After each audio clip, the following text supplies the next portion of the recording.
esimese hooga ma tahaksin öelda, et võib-olla sul tuleb tänasel päeval tegemist teha kahe erineva nii-öelda meesterahva vahel kas valimisega või nende meesterahvaste nii-öelda mõõtu võtmisega, et kes on sinu jaoks praegusel hetkel kas just olulisem, aga võib-olla, et keda sa nagu rohkem peaksid või tahaksid kuulata. Iseenesest need mõlemad on oma oskustes ja elu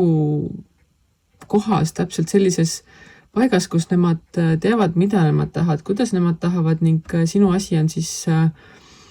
nii-öelda õiglaselt neid hinnata. Või siis teine koht on see, et mitte sa ei pea kahe mehe vahel valima, vaid sa ise oled suutnud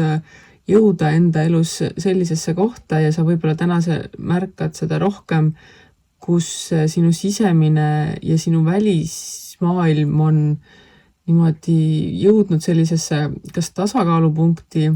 või sellisesse olukorda, kus sa märkad, et kõik see tasakaalukus, mis on sinu sees, peegeldub ka sinu väljas ja vastupidi, et kui sinu väljas on selline materiaalne olukord, kus sa oled nagu rahul, siis sa oled rahul ka oma sisemise nii-öelda eluga ja selle juures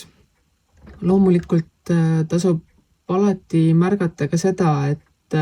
sa ei saa pakkuda teistele seda, mida sul endal ei ole ning oodata teistelt rohkemat, kui sa ise oled valmis panustama. Võib-olla mõningatel juhtudel tuleb täna ka tegu mingite seaduse paragrahvide mitteõigusliku tõlgendamisega, aga arvesta seda, et kõik see, mida sina oled teinud nii-öelda teistele, tuleb sinule tagasi. Sa ei saa elada sellise nii-öelda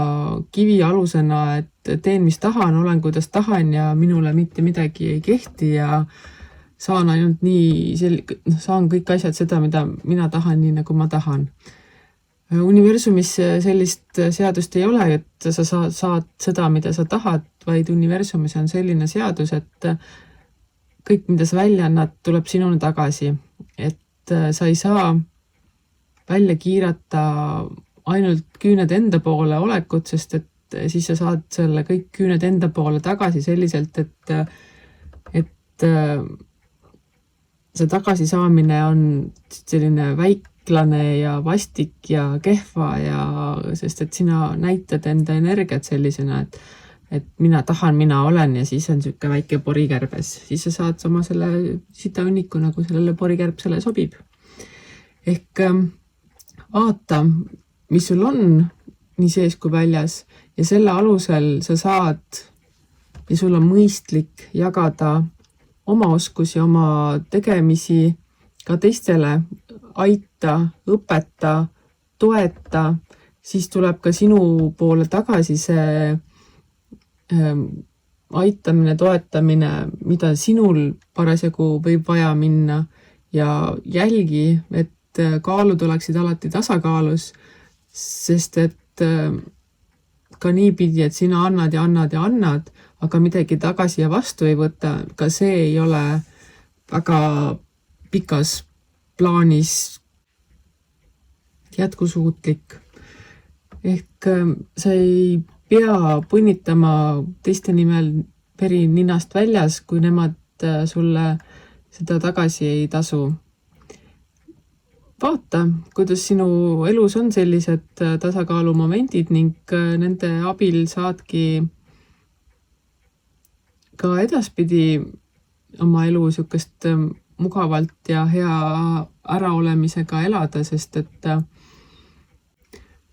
me oleme üks ja elame sedasama ühte ja ainukest elu. Vaata siis, et see oleks hea, mõnus ja teisi arvestav ning ära lase ka endale pähe istuda, sest et nagu ma olen mitu korda juba öelnud, kõik tuleb ringiga sulle endale tagasi. nii et usalda elu.